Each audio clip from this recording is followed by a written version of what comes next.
Clifford L Wilcox, Clifford L Wilcox, Wilcox, born April the 15th, April 15? 1925. Where were you born? Archer, Idaho, southeastern Idaho. So please tell me about your family background, your siblings, and the school you went through. Okay, I was a little rural town south of Rexburg, Idaho, a rural community, a small farm. My dad had only about 50 acres of land. One of the great disasters in our life occurred when my mother passed away when I was 2.5 years of age.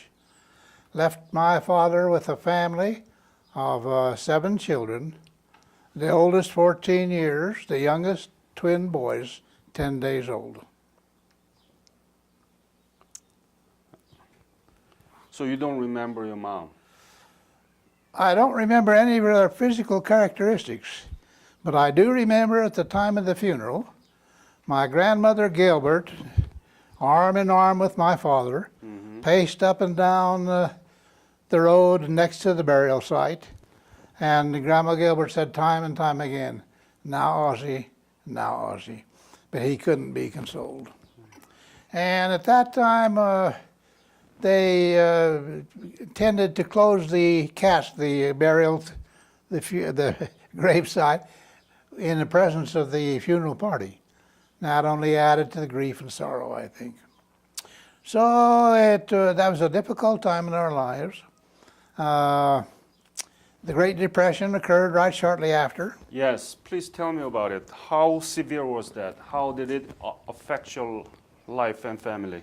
It affected us much less than it did with the people that lived in the city, because we could grow our own food.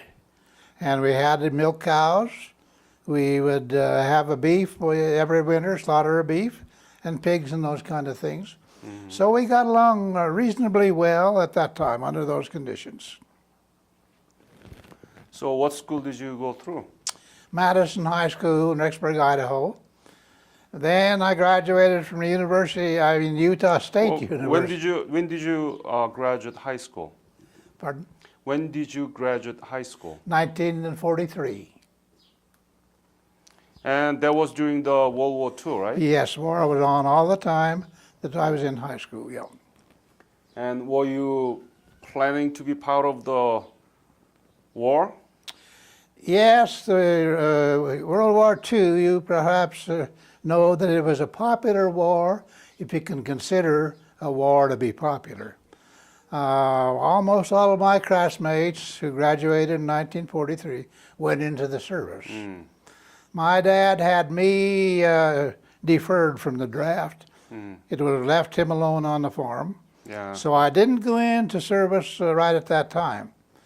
However, later, I don't know how this came about, but I volunteered in 1946 to join the Army, primarily for the purpose of getting access to the GI Bill of Rights. Do you know that? Yeah. So you knew about the GI Bill? Yes.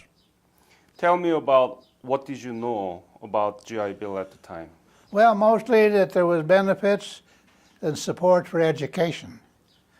And so we, charting our route in life, decided we would try education. I graduated from Utah State and then from the University of Minnesota. What do you mean, how long were you in the Utah State? 3 years. It's a college? Yes. Utah State Agricultural College. Oh, agricultural college. And what was your major? Dairy husbandry. Oh. And then you went from there to? Went into the service. No. After Utah State Agricultural College, you went to the University of Utah? No, University of Minnesota. Oh. When was it? I went back to Minnesota, let's see, I have to think about this a little, in 1955. Oh, after the war. Yeah, after the war. So, after you graduate from Utah State Agricultural College, that was around 1949, right? Yes. Did you know anything about Korea? Did you know anything about Asia? Very, very little. Very little. Tell me. Japan bombed Pearl Harbor. We didn't know where Pearl Harbor was and wasn't much concerned that, So you didn't know where the Pearl Harbor was? no. No. And we didn't think the war would last very long, that our nation would be able to defeat Japan rather easily, but that was not the case. So throughout the war, and then 5 years after the war, the Korean War came along. That's right. Yeah. So you knew nothing about Korea. No. And then what happened to you after you graduated from Utah State Agricultural College? What did you do? I took several jobs in dairy husbandry. Mm-hmm. Not doing well. Mm-hmm. And I had some friends, a couple of friends, who had gone back to the University of Minnesota, had contact there. And so I applied. And I went to school at the University of Minnesota in 1955. Right. What did you study there? Dairy husbandry, Again? again. And so then, what did you go to Korea? Yes, I went to Korea in January of 1952.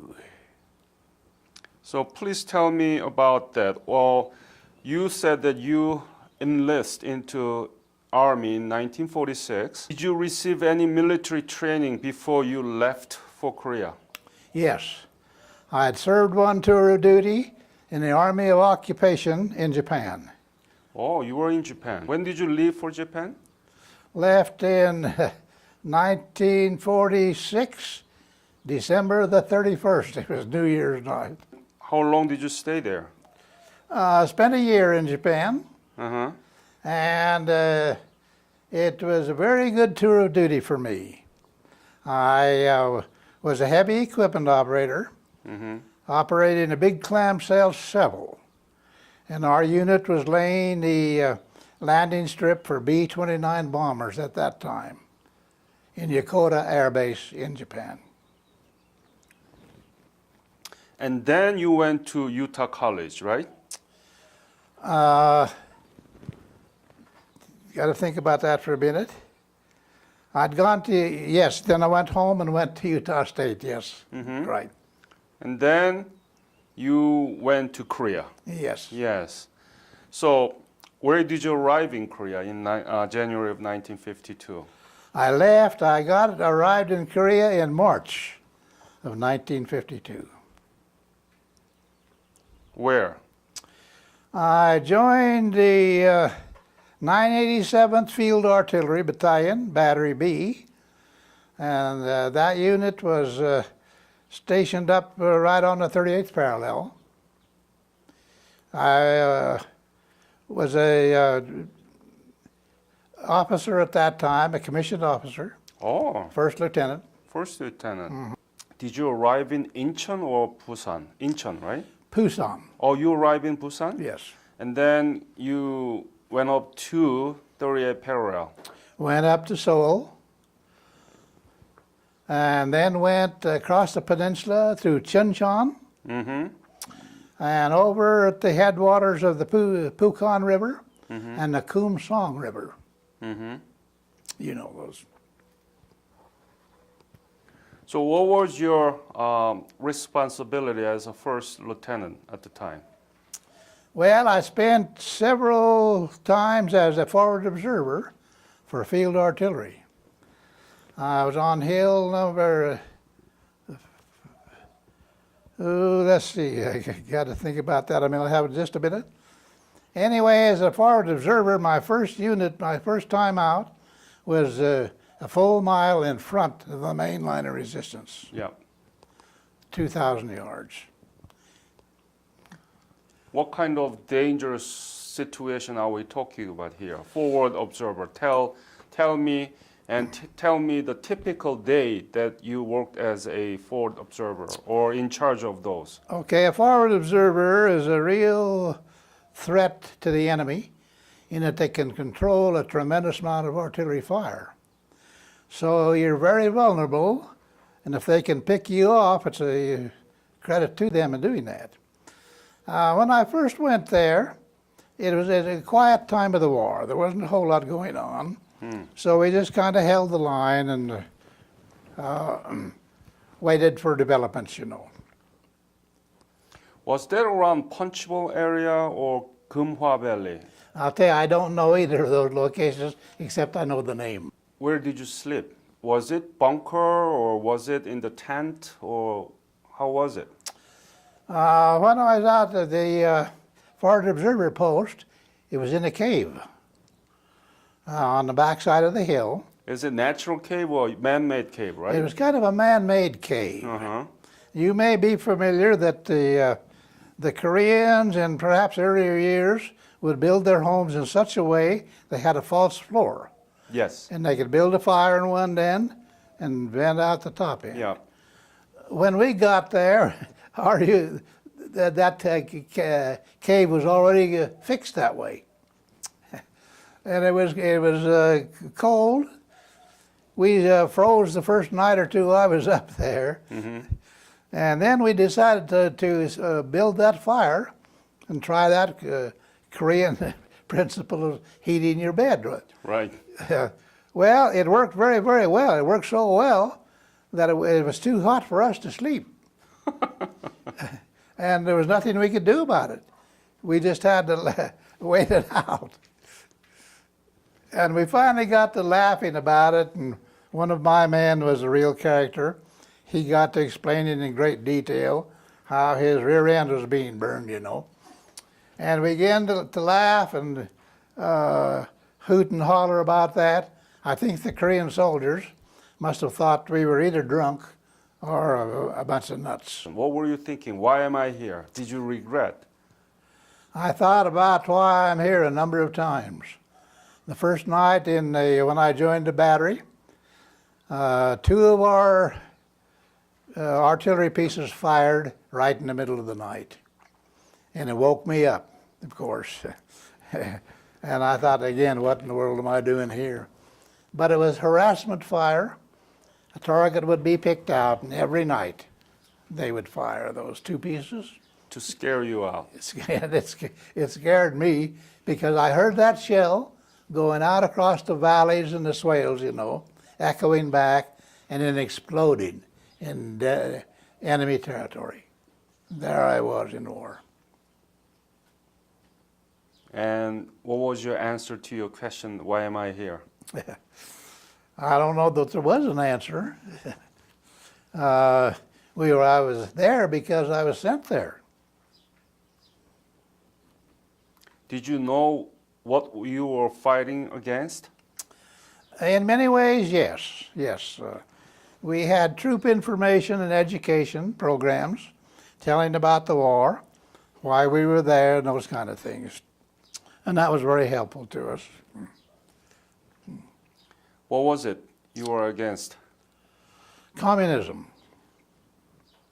And the fact that I've often thought if President Truman had not responded to the attack of the North on South Korea, I don't know what this world would be like today. Right.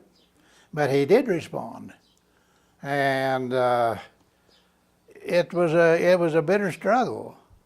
And there was many restraints. We had that war won a number of times. Got up to the Yalu River, couldn't bomb across the river, those kind of things, restrictions. Worst winter in history in North Korea.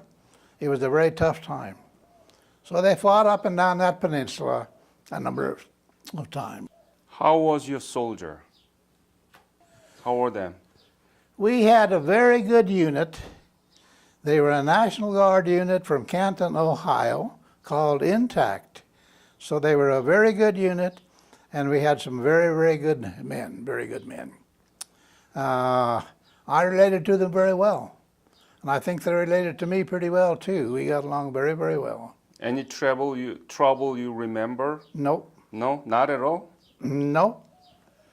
The first commanding officer in the battery, I didn't like him at all. Why?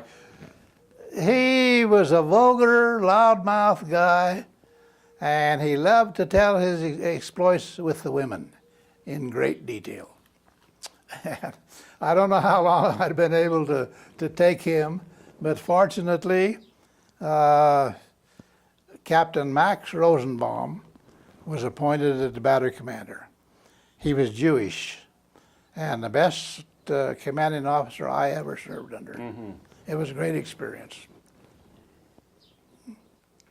Did you believe in God at the You time? bet. Uh-huh. So did you pray?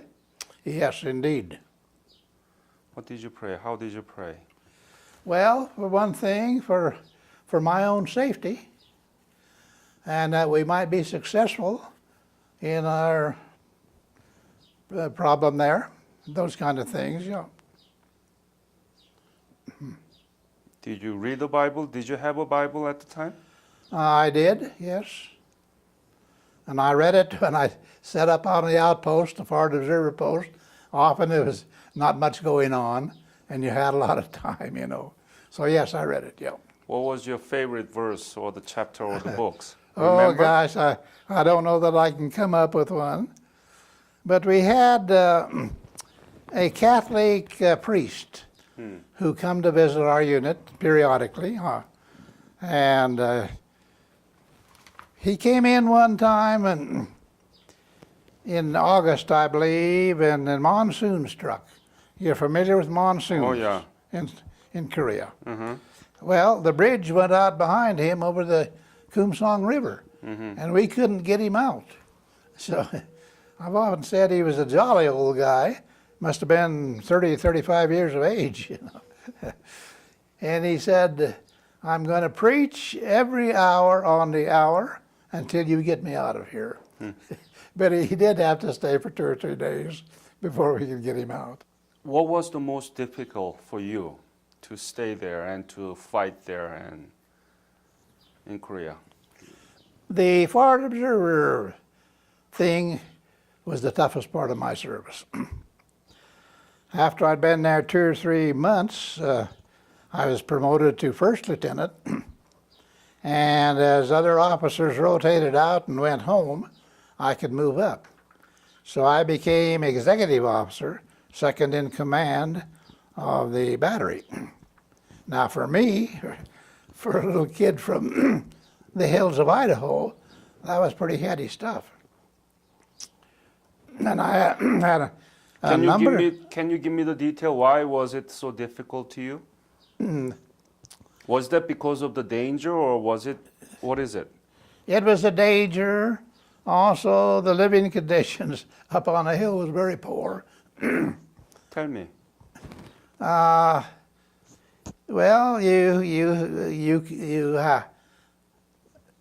we had Korean laborers would haul our stuff up for us, and water was one of the most important things. Well, it was pretty precious stuff, you know, and you didn't have water to wash with. You only had water to drink. So at the end of 5 or 6 days, you got pretty grimy, you know, and dirty. What else? Where did you sleep? We slept in our cave. Like I say, there wasn't, most of the time there wasn't much going on. But I got up one morning and went up to the foxhole. It was deep, you could get down into it, you know. And I just settled down, I heard a artillery piece fire in the distance. And a shell seemed to go right over my head. They could see us. They had observation on our post. Well, I wanted to find out if I could get the location of that piece. Anyway, the next round came, and it landed just in front of me. Wow. threw dirt all over me. There was no shrapnel in it. So, Lucky. yeah. So if they'd have raised just one notch, I'd have been a statistic in the Korean War. Yeah. You said that you were promoted to the second lieutenant. No, first lieutenant. First lieutenant. How much were you paid Oh, I don't remember. as a first lieutenant? It was around $450 a month, as I think, That's quite a lot. at that time, yes. Yeah. What did you do with that money? Sent it home To whom? Your father or who? to my wife. Oh, you were married? Oh, yes. Oh, you didn't tell me about that. Well, let me tell you this story. When did you marry? You'll get it seen in here, but the day I left for Korea in January of 1952 was the worst day of my life. Everything up to that point had been going well. I had a job in my field, had a new car, and our first baby was about 6 weeks old. When I left them that morning, that was the toughest day of my life. 6 years? 6 years old? 6 months or 6 weeks.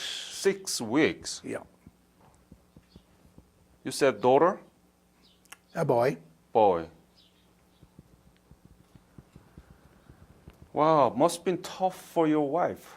It was. And she has a little story in this material I'm going to leave you. Yeah.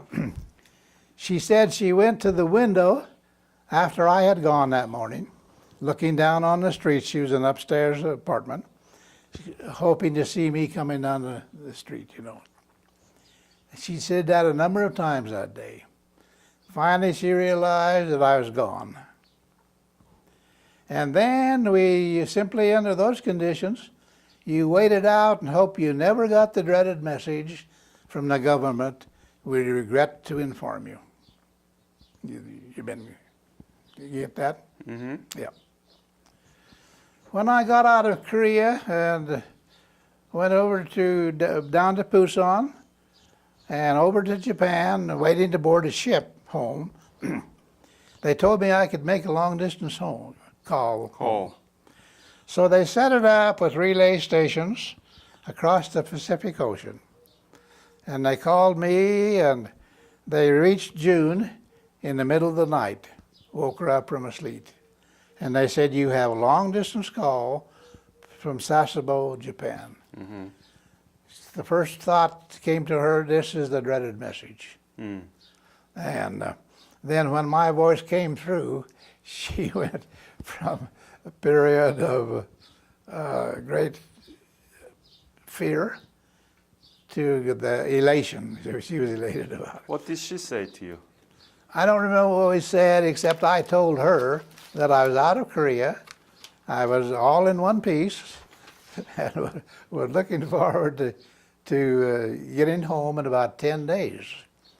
And when I did arrive home, it was on Valentine's Day. Don't know if you well know Valentine. Sure. So it was February 14th of 1953? 53 is right. Mm-hmm.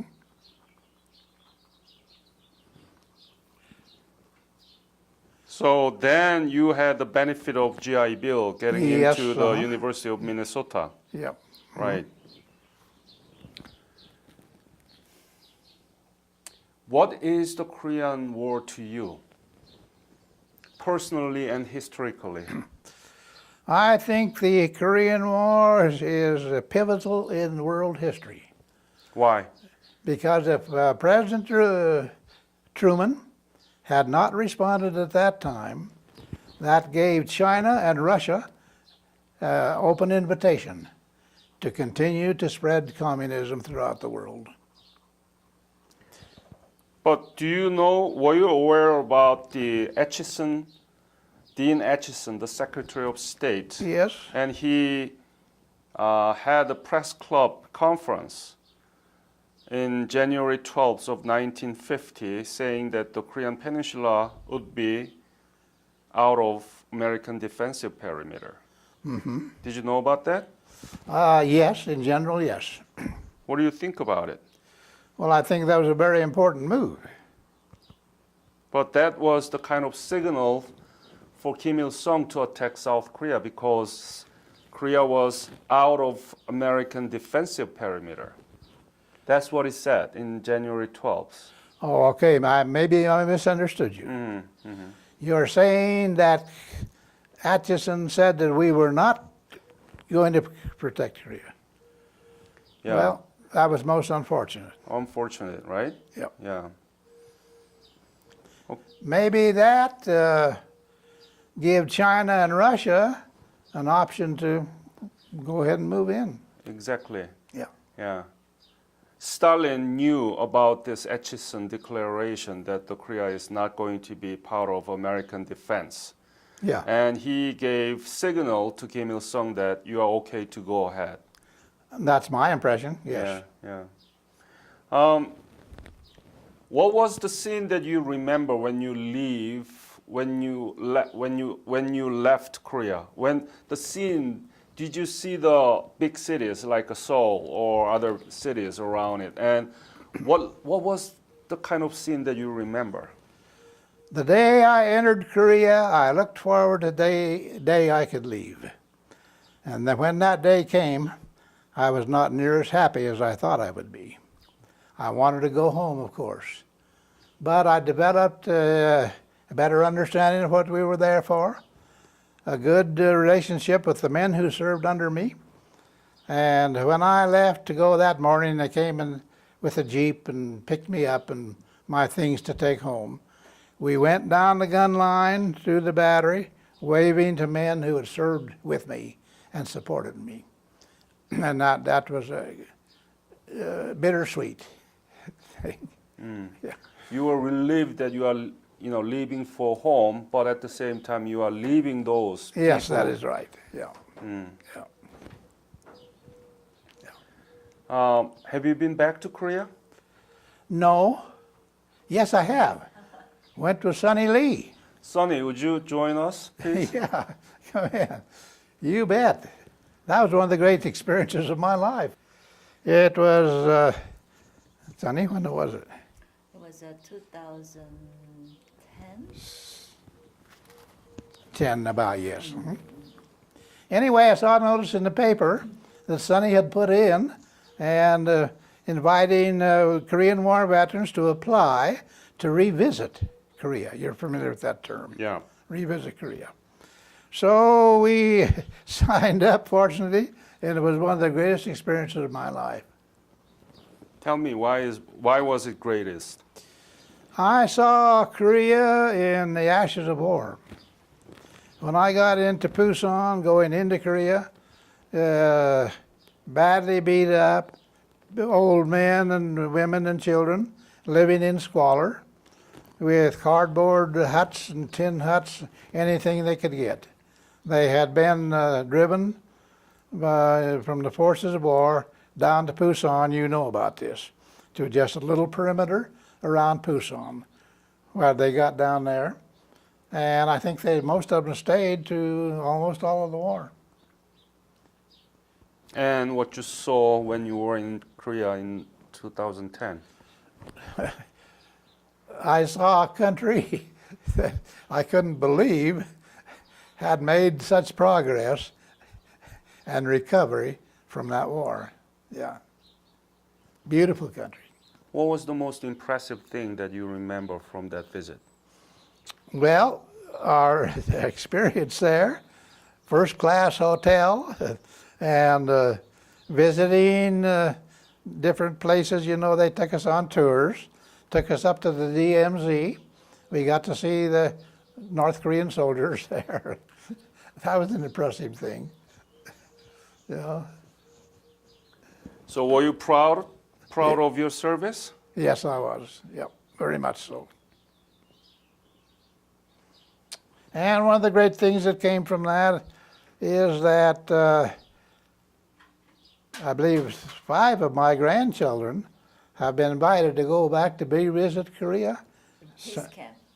And a peace camp as well, which you conducted. And that's a tremendous experience for them. Yeah. Yeah, great. Sonia, how did you come to know of him? Well, he applied for the Revisit Korea program, and so we went on a trip. And That's the ad that you put it on, right? Right. And then from then, grandchildren, so Yeah. like a whole family now bonded with me. Yeah. So I came to Yeah. visit many times and just see him. Yeah. And grandchildren's all connected. You know his family, right? I know now. She does, yes. A lot of them. What is your son doing? I think I heard about your son. Become a judge. I have one son who is the district judge here in southern Utah. Wow. Oldest son is in Minnesota, where we lived for 35 years. Married a local girl there, and he's employed by a company called Vita Plus. They deal in nutrition for livestock. And then Jeff is here as a district judge. Jay is in Alaska, and Anne Marie is in Arizona, and Jean is in Tremont, Utah, northern Utah. So they're kind of spread around the area. And then also Anne Marie's son went to the Washington, D.C. last year. Yes, he did. What is the impact of the Korean War upon your life? How did it affect you? It affected me in that when I left to go to Korea, the worst day of my life. When I returned from Korea on Valentine's Day, it was the best day of my life. Mm-hmm. If I'd have known when I left Korea that morning how low I was, if I'd had any idea of what might have happened to us after that, I would not have felt nearly so bad. But it did. To revisit Korea and see that nation, when I saw it in the ashes of war, to the prosperous country it is today, that's a great thing for me. Accomplishment. And you emphasized, repeated over and over that it was really important war. But why was it regarded as a forgotten war to the American people? Why is that? Because it happened only 5 years after World War II, when that was supposed to end all wars, which it didn't, of course. But it was an unpopular war, for one thing, because the American people were tired of war. But President Truman, I think, made a great move when he committed forces to Korea under those conditions. So your grandchildren been to Korea and also the Korean War Veterans Youth Corps. Have you ever talked to them about your service? Many times. Many times. It's very exceptional because many Korean War veterans that I interviewed, they never talk to them. You know, that's unfortunate. And Sonny brought that out to me. Why is it that some of those veterans don't talk about their experience? One reason is they may have seen their buddies killed. Another is they may have been a prisoner of war. Another is they may have been badly wounded. For those reasons, but I love to talk about it. I have a good set of colored slides. And I have in my personal history almost 15 pages of experiences that I had in Korea. What do you think about the alliance between the United States and Republic of Korea? I think we have a very good relationship with it. Of course, the North is a different story. Well, there's still some hardliners left in the North Korean government. As they pass on, maybe that makes it possible for better things to happen. What is China's position now in relation to North Korea? China is getting really tired of North Korean sort of approach, but still North Korea is strategically important to Chinese national interest. China is in the process of developing economy, modernization, and they don't want anything to be interrupted. So they have to support North Korea, but also at the same time, they don't like North Korea is doing. Any other message that you want to add to this interview?